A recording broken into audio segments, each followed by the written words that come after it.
बरं, ही एकंदर तंत्र चालली आहे. तो अण्णा हजारे एवढं उठलं आपलं आमरण उपोषण. फसवणारे कोण? परदेशी भांडवल आणणारेच ना. त्यांना काय पाहिजे होतं? देशाची संसद आपल्या हातात पाहिजे होती. आपलीच माणसं वापरली जात आहेत आणि फुकटात हे होत आहेत, नामशेष होत आहेत. आपला गरीब बिचारा माणूस एवढं उभं राहिलं आपलं उपोषणाला. पण त्यांनी ते मलिदा खायला लागले. हे जेवढ्याला नागडं उघडं झालं त्यावेळेला सगळं घस्सन खाली बसलं. केवढा हो 14 दिवस कुठचंही चॅनेल लावा, अण्णा अण्णा अण्णा अण्णा. काय आहे काय?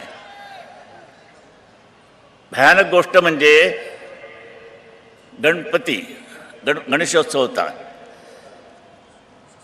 सगळीकडे हे वावटाळले होते देशात भ्रष्टाचाराविरुद्ध अण्णांची. मै अण्णा हो, मै अण्णा हो, मै अण्णा हो. आणि असं झाल्यानंतर ती कोण एक नटी तुमच्या शबाना आझमी, दिया मिर्झा वगैरे टोप्या घातलेला मै अण्णा हो. बाई वरचा विचार केलास तू अण्णा आहे, पण बाकीचं काय? काय टोपीने बदल झाला का काही? तू अण्णा कशी होशील? तू बाई आहेस. उगीच कशाला अण्णाला दुखवतेस?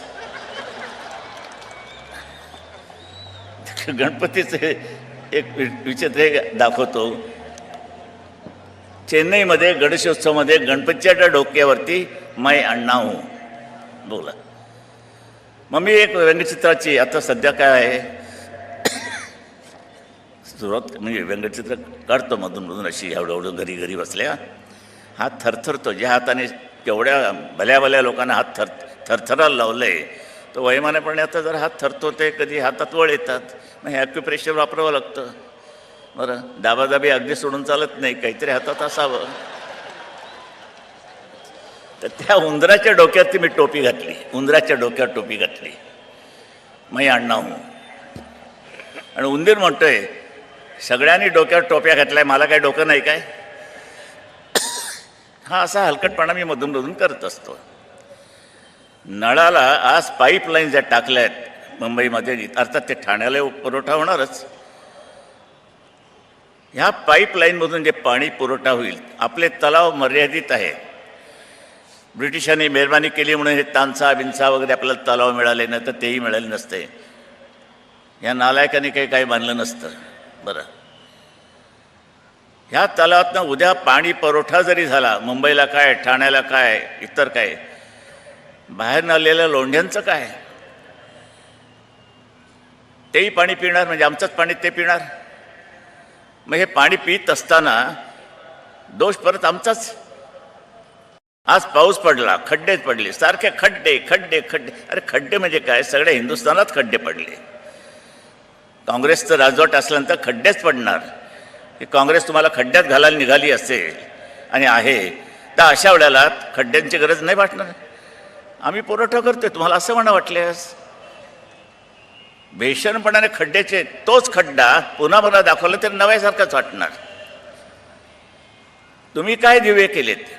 मुंबई सोडा, सगळ्यांचा डोळा मुंबईवरती आहे.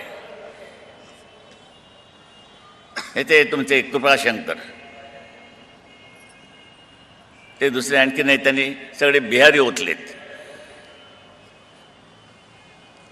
तो आबो कोण हजामी, त्यांना आझमी, त्यांना संरक्षण पाहिजे, ह्यांना संरक्षण पाहिजे, आरक्षण पाहिजे. कसली आरक्षण? मी तर त्या जाहीर सभेत बोललोय. ह्या तुमच्या ज्या चित्रवाहिन्या आहेत दूरदर्शनच्या, त्याच्यामध्ये बोललोय. कशा करता तुम्ही हे सगळे धर्मग्रंथ? जातीयवाद वाढवला कोणी? काँग्रेसने वाढवला. आम्ही मुसलमानांच्या विरुद्ध कधीच नव्हतो. ह्या देशावर प्रेम करणारे जे कोणी आहेत मुसलमान, ते आमचे आहेत. त्यांचं सुद्धा रक्षण करणे हे आमचं कर्तव्य आहे. आम्ही रक्षण करतो त्यांचं. काय काँग्रेस सरकार तुमचं करणार नाही?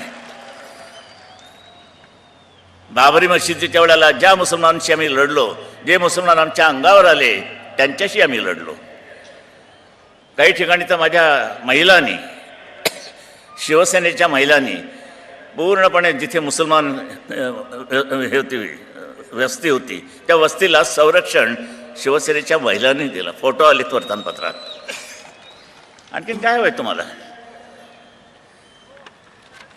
पण इथे जे चाललंय इथेच राजकारण, तुम्ही कोर्टामध्ये शपथ घेता, कशावर हात ठेवता? हिंदू असला तर गीतेवरती हात ठेवता, मुसलमान असला तर कुराणावरती हात ठेवता, ख्रिश्चन असला तर बायबलवर हात ठेवता. का? हे हे हे ही जातीयता नाही, जातीयता नाही. डॉक्टर बाबासाहेब आंबेडकरांच्या त्या घटनेवरती हात ठेवा आणि बोला, मी ह्या देशाचा एक सच्चा नागरिक आहे आणि ह्या घटनेवरती हात ठेवून मी आता वकिलांनी जसं सांगितलं असेल त्यावर बोलायचं. खरं खरं खोटं बोलायचं, खोटं खोटं खरं बोलायचं. हे वकिलाचे धंदे असतील कुठचे तरी आलेले, करता की नाही? ही शपथ घटनेवरतीच ठेवून केली पाहिजे कोर्टामध्ये. पण ह्याला कधी चौकट आणि वगैरे वगैरे कधी पडणार नाही. घराण्याचं भांडण कसं आणखीन पेटेल लागेल, भावबंदकी कशी अजून वाढेल ह्यावरती जोर. उद्धव ठाकरेंच्या भाषणावरती अजून रात थंड कसे? का रे, तुझ्या खाली काय आग होते काय? तुला का जळायला लागतं? आणि मला कोर्टाचं सुद्धा लफड काही कळत नाही. काय एक एक कोर्टाचे आदेश निघत आहेत. काय रे, काढ एक एक थोडे थोडे मध्ये मध्ये. हे काढले बघा. टोमणे मारणे हा विवाहितेचा छळ नव्हे. टोमणे मारणे, महिलांना सांगतो. सासूने उद्या समजा सुनेला टोमणा मारला, तो गुन्हा नव्हे, तो छळ नव्हे. मग काय मारतच राहायचं? हे कसले कसले निर्णय देता तुम्ही? हे दुसरं, सासरच्या लोकांनी टोमणे मारणे हा विवाहितेचा छळ नव्हे, दिल्ली हायकोर्ट न्यायालयाचं मत निर्णय. दुसरं आणखी नाही, विवाहित पुरुषासोबत राहण्याची तरुणीला परवानगी. मला कल्पना चांगली आहे. काय काय मला काय कळत नाही. कसले तुम्ही हल्ली दिल्ली हायकोर्टाचा निर्णय, विवाहित पुरुषासोबत राहण्याची तरुणीला परवानगी. सुरुवात नाही करायची.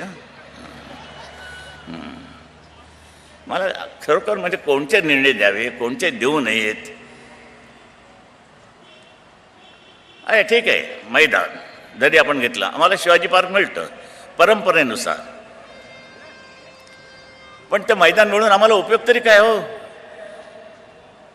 परत ते डिसेबल, आवाजाची मर्यादा इथपर्यंतच. ती सुद्धा एक कोण मुसलमान बाईच आहे, त्या ह्युमन ह्याच्यामधली, त्यांचं काही इन्स्टिट्यूट आहे. ती बाई फिरते बघा बघा, ह्यांचा वाढला, ह्यांचा वाढला, ह्यांचा वाढला. आणि मग पोलीस, हो वाढलेलं दिसते खरं. आणि तुम्ही काय करता? तुमच्याही हातात आहे, तिच्याही हातात आहे. मग तुम्ही बघा ना दोघं मिळून कोणाचं वाढलं ते. कसला डिसेबल उपयोग काय मग त्या मैदानाचा? चाटायचं आहे. सगळीकडे जी बंदी टाकली जाते हे मी पसंत करायला तयार नाही, अजिबात नाही. हे कागदांचे मुद्दे ते बरं भयंकर चालले. बंदी बंदी बंदी कशी?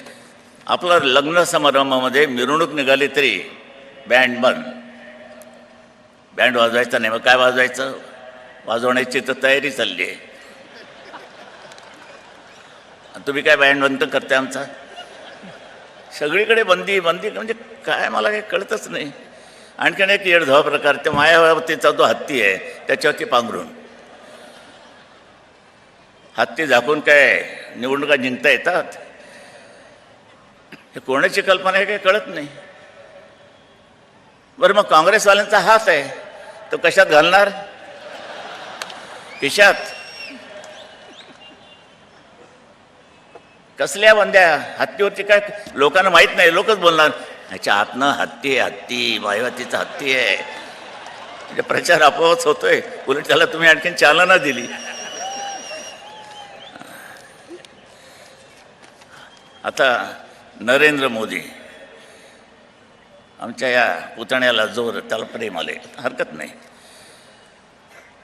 पण गुजराती समाज हा शिवसेनेच्या बरोबर इमानाने सतत आणि सातत्यानं राहत आलेला आहे. उलट एकदा तर मी आडवाणी हे मनोहर जोशी होते, मी मनोहर जोशी, प्रमोद महाजन त्यावेळेला होते. आम्ही महापौर बंगल्यावरती बसलो असताना मी आडवाणीने आम्ही चौघजण, आडवाणी ह्या दोघांना म्हणाले की प्रमोद जरा बाहर बैठिए, मैं बाला साहब से कुछ बात करना चाहता हूँ. ते दोघं